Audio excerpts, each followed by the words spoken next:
तो दोस्तों, आज की कहानी है पिछले जन्म का प्यार और उस रात की बात। तो चलो दोस्तों, कहानी को शुरू करते हैं। यह बात उस रात की है जब अबीर ऑफिस से घर वापस जा रहा था। ज़्यादा काम होने के कारण रात के 11 बज चुके थे।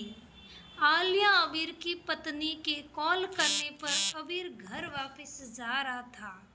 अबीर सभी फाइल्स एक जगह रख कर निकलता है। बाहर आकर वो गाड़ी में बैठता है और चलता है, मगर कुछ ही दूर चलने पर उसकी गाड़ी खराब हो जाती है। वह फ़ोन उठाता है मगर सिग्नल नहीं मिलता है। अब अबीर गाड़ी से उतरकर किसी ऑटो या टैक्सी का इंतज़ार करता है, मगर वह बिल्कुल सुनसान सी सड़क थी। आधा घंटा इंतज़ार करने के बाद भी जब कोई ऑटो नहीं मिला, तब अबीर पैदल ही चलने लगा।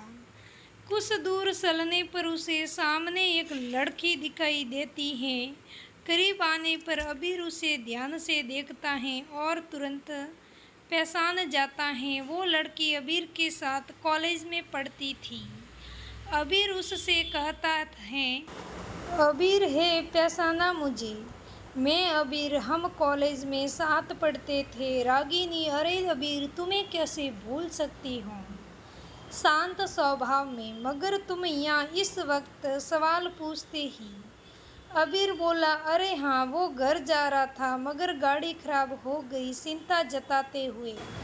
तुम बताओ, तुम यहाँ इस वक्त? रागिनी, वो मेरे साथ भी एक्चुअली ऐसा ही हुआ। उदास होते हुए घर जा रही थी मगर गाड़ी ने साथ नहीं दिया।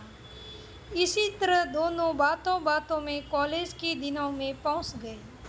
अबीर, अच्छा रागिनी, अब मैं चलता हूँ, 12 बज चुके हैं, चलना चाहिए। वैसे तुम कहाँ जा रही हो?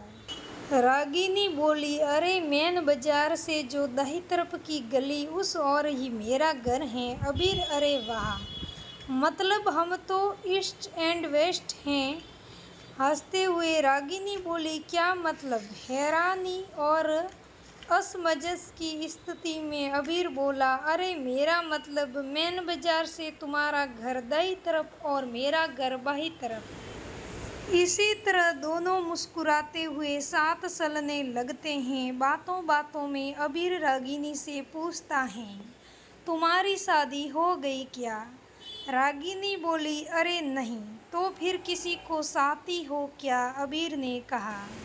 इतना कहकर वह चुप हो गई। कुछ देर खामोशी सी छा जाती है और इसी तरह मेन बाजार आ जाता है। रागिनी बोली, अच्छा अबीर, मैं चलती हूँ। अबीर उसे अलविदा कहकर जैसे ही जाने लगता है, उसे याद आता है, अरे रागिनी का नंबर लेना तो भूल ही गया। अबीर मन में कहता है।